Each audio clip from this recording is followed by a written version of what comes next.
You're watching the award-winning GHS-TV, a nationally recognized student television station.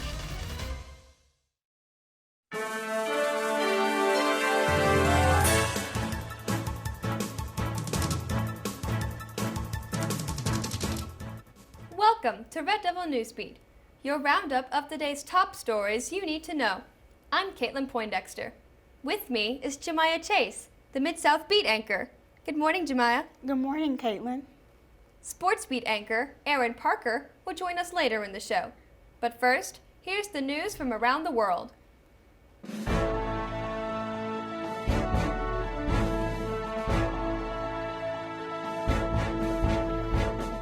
A police officer ambushed and killed Tuesday in New Jersey has been identified.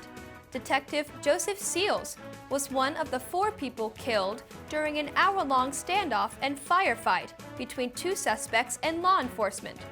Jersey City's police and authorities believe Seals was killed trying to stop the suspects. The city's mayor said in a tweet that the suspects targeted the location they attacked. Police are still investigating the shooting. Richmond unveils a new statue in response to Confederate monuments. Artist Kehinde Wiley permanently installed his counter-Confederate statue, Rumor of War, outside the Virginia Museum of Fine Arts in Richmond, Virginia on Tuesday. It depicts a young African-American man in regular street clothing riding on a horse.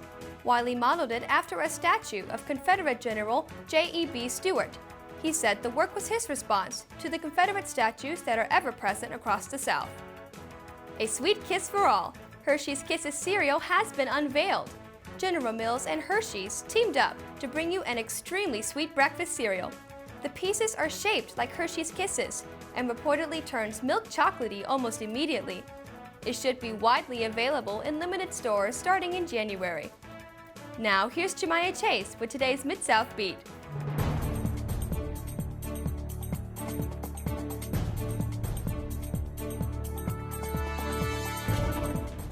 Good morning. Lead testing has been delayed in Shelby County schools. Yesterday, optional lead testing was supposed to start in Shelby County schools. The delay is due to issues with paperwork. Parents should have received information from the health department along with questionnaires and a permission. Testing is expected to impact roughly 19,000 students and 900 faculty members. Officials expect to start testing this week or next week and run until the first quarter of 2020.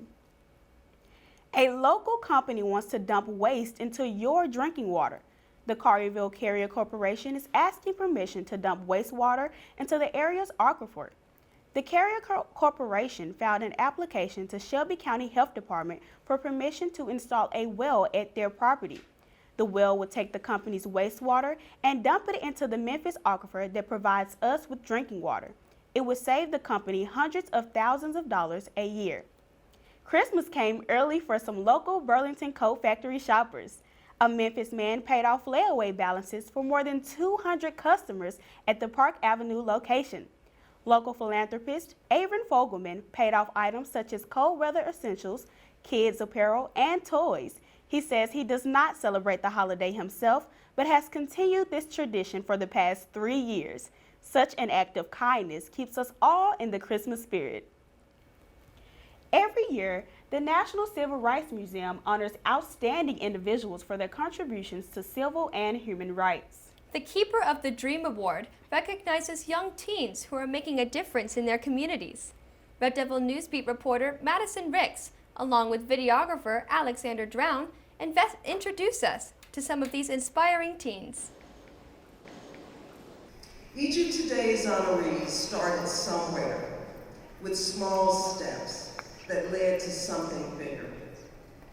Because of their actions, these students have made differences in equality, access, and inclusion in their schools and in their communities. For nearly 20 years, the National Civil Rights Museum has honored teens who are making a difference in changing lives by awarding the Keeper of the Dream Award. I think it's important for us to recognize children, youth, teenagers in their work in the community, because that's how you sustain the community. I would say that age doesn't matter. No matter how old you are or how young you are, you can still make a difference in your community.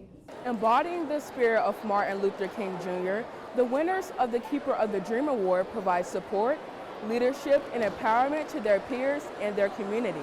I think starting small in your own community is the way that you can eventually change the world. This year, 5 teens, including a brother-sister duo, were recognized for their work addressing resource and agency gaps, safe water access, political activism, and education equity and inclusion. If you don't recognize people for the good works that they're doing, how are they knowing that they're doing a good job? The 5 teens were honored during the Freedom Award Student Forum. When I've heard out about it, my heart was racing really fast and I was super excited. I was very happy that I received the award, and I was very overwhelmed because I put a lot of work into it. Keeper of the Dream Award is a very prestigious award, and it just motivates me to continue making an impact in the community.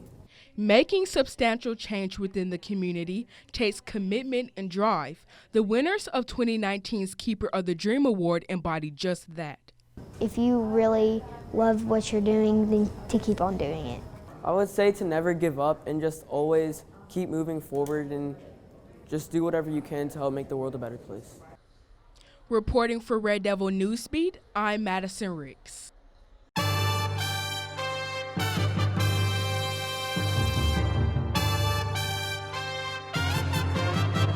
Good morning, GHS. The San Jose Sharks took a cold beating from the Nashville Predators last night.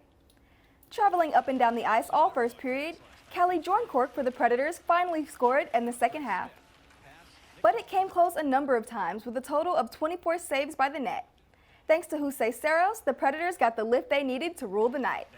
The game ended with the Predators' victory 3-1. The Predators will hit the ice again tomorrow night, facing off against the Buffalo Sabres. Moving on to some college football, ESPN is celebrating 150 years of college football with a ranking of the sport's greatest coaches, players, and games. On Tuesday, a list of all-star coaches was dropped and 3 legendary Tennessee football coaches from all eras made the cut. All 3 were in the top 100. Robert Neyland ranked the highest at 36, Johnny Majors at 62, and Philip Fulmer at 94. The rankings were put together by a blue ribbon panel of 150 administrators, former players, former coaches, and media members. Soccer star Megan Rapinoe is named Sports Illustrated's Sportsperson of the Year. Rapinoe led the U.S. women's national team to a World Cup victory in 2019. It was her second World Cup win. Rapinoe is now only the 4th woman in the history of Sports Illustrated to win the honor in her own right. She's featured on the cover sporting pink hair and a gown by Valentino. That's it for sports. Caitlin, back to you. Thanks, Aaron. It's time for today's 24-frame trivia question and your chance to win 2 free Malcolm movie passes. In the Polar Express, what does the protagonist accidentally lose? Was it A, a bell, B, a coat, or C, a ticket? If you know the answer, write your name, phone number, first period teacher, and the correct answer on a sheet of paper and turn it into the contest box in C office by 2:30 today. Yesterday's movie trivia winner, Thomas Tartan, correctly answered that Harry and Marv are the criminals who plotted to rob the McAllister house in Home Alone. Thomas wins 2 free movie passes, courtesy of Malco Theaters and GHS-TV. That's it for Red Devil Newsbeat. Thanks for tuning in. We'll see you tomorrow.